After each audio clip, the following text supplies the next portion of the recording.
ya disebutkan kita tidak boleh mengajak orang lain yang sudah beragama paham berbahasa implisit, tersirat. Jadi ekspresinya begini. Waduh, berarti benar tuh gini. Nah, itu.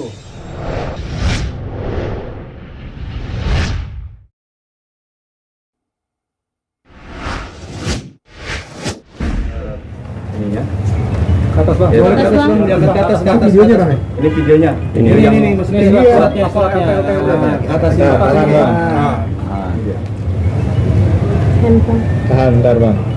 Dia lupa Yumara yang kemudian kapan hari sudah melaporkan saya ya atas kedugaan ujaran kebencian, dan pada kesempatan sore hari yang berbahagia ini saya melaporkan Dioliva Yumara atas dugaan penyalahgunaan, penodaan agama, ujaran kebencian yang bermuatan sara sebagaimana diatur di dalam pasal 156A KUHP Jungto pasal 28 ayat kedua, Jungto pasal 45 ayat kedua, Undang-Undang nomor 19 tahun 2016 tentang Undang-Undang kita lagi tidur, katanya bikin laporan, kita tetap santai, kita tiap hari juga terima laporan. Kadang kita pengacara harus siap, kadang kita melaporkan, kadang dilaporkan, kadang melaporkan, gitu aja. Yang penting kita berpegang kepada keteguhan dan kebenaran, itu tenang, damai. Memang orang ini agak sedikit bermasalah ya, diduga bermasalah. Kenapa?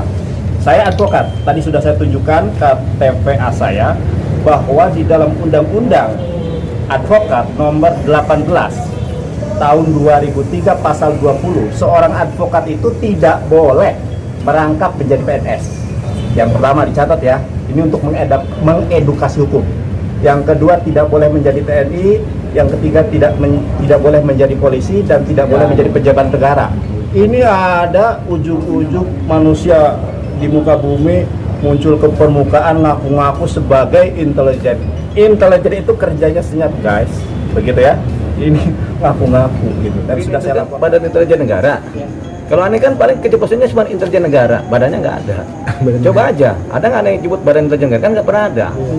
Aneh cuma bilang intelijen negara, bebas dong. Kalau ada badannya tuh baru bisa diasosiasikan dengan BIN.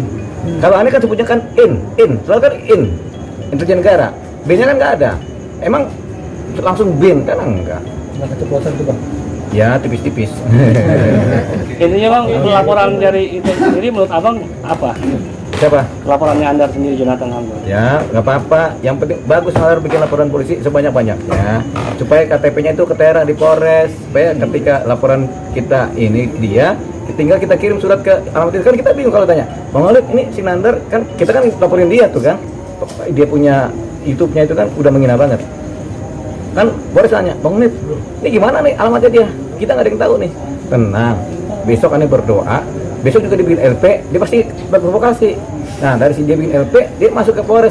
Ya sudah kan ada KTP-nya. Oh iya juga sih. Itu pancingan ya bang. Kayak pancingan ya bang. Iya pancingan. Ini kan kita ahli ilmu jiwa. Nandar kan paling gampang dipancing. Dia paling gampang dipancing. Dia orang yang suka menghina agama orang lain, orang yang suka berdebat agama itu mudah kepancing semua sama sentimen. Itu kuncinya aja. Makanya kalau kita bikin begini sedikit gini, dia kepancing. Bawaannya mau gagah perkasa aja mungkin apa sih. Padahal dia nggak tahu yang kita butuhkan cuma KTP-nya. Dan teman-teman perlu ketahui bahwa karena banyak yang memframing katanya disuruh bertobat, kenapa dilaporkan. Jadi begini kronologinya ya. Jadi saya tidak membela siapapun di dalam hal ini. Saya sebagai seorang muslim membela agama saya. Karena kenapa? Salah satu saudari saya itu yang bernama Angel Elga, dikatakan di dalam sebuah media, saya tidak tahu di dalam media TV yang mana, yang dia mengatakan begini, Angel Elga, bertobatlah, kembali kepada Tuhanmu yang mula-mula, jangan hianati Tuhanmu. Di dalam narasi yang lain bahkan disebutkan nama Tuhannya siapa ya. Nah, kalau dia mengatakan bertobat dan kembali kepada Tuhanmu yang mula-mula, berarti agama saya salah. Disitulah yang tadi kemudian diduga melakukan pasal-pasal yang sudah saya tadi sampaikan. Jadi itu permasalahannya ya, bukan yang lain. Kecuali kita bicara Angel, lu pindahlah dari Islam ke Kristen, kecuali ya. Kan kita nggak sama sekali nggak seperti itu. Di WA pun kita nggak pernah seperti itu, karena kita nggak pernah ngomongin agama. Jadi kita bilang, Angel agama lu ini, lu pindah ya, nah, itu baru. Tapi kalau percakapan WA juga kan nggak punya nilai. Kalau percakapan di depan umum juga, itu juga ya sudah. barulah dikejar lahan gitu kan. Kita nggak pernah ngomong begitu. Jadi nggak pernah kita ngomong begitu. Cuman orang kan kadang-kadang bodoh karena pikiran sempit, pikirannya sektarian, sehingga mereka berpikir sempit juga. Udah merasa tersinggung aja. Banyak orang di Indonesia ini yang kadang-kadang merasa tersinggung karena mendengarkan satu hal secara belum pasti. Tapi tersinggunglah mereka, kan begitu. Kita yang kita suruh, dia balik dari bikin dosa kepada kesucian. Dia kan ini kan sudah nipu-nipu hidup dalam kemewahan duniawi, mabuk-mabukan, ngerokok pakai kerudung, ya kan? Itu kan jelek dilihat orang, apalagi dilihat orang banyak dia di kafe-kafe kan, dia minum anggur kan malu-maluin. Maksudnya kembalilah kepada jalan yang kebenaran, gitu ya. Dia ini kan selama ini kan bikin dosa aja, nggak tobat-tobat. Tapi seolah-olah dia malaikat, gitu kan? Makanya kita, lu kembali deh, jalan benar deh. Jangan minum, jangan mabok, jangan nipu orang. Angel Elga ini adalah Muslim. Di dalam SKB 2 Menteri ya disebutkan kita tidak boleh mengajak orang lain yang sudah beragama. Dan si Edialopa ini mengajaknya bukan kepada Allah, tetapi kepada sesembahanmu yang mula-mula. Itu yang melanggar SKB 2 Menteri, Undang-Undang SKB 2 Menteri nomor 1 tahun 79. Ya, itu permasalahan tersinggung yang buta juga, akhirnya tergopoh-gopoh, tergesa-gesa, penuh dengan kebanggaan membela agama, akhirnya bikin laporan polisi. Ya salah. Dia nggak tahu yang dihadapin kita pengacara. Dia bikin laporan polisi palsu. Masuk lagi, kita laporin lagi, ya kan? Memberikan laporan tidak benar kepada pejabat negara yang berwenang tentang seseorang. Kan masuk lagi si Nandar. Ketika dia bikin LP, masuk lagi. Tapi sih, saya senang juga dia bikin LP itu. Senang banget. Kenapa, Bang? Ya kan KTP-nya masuk ke dalam itu Polres. Kan dia kalau waktu bikin LP kan alamat dia kan masuk tuh.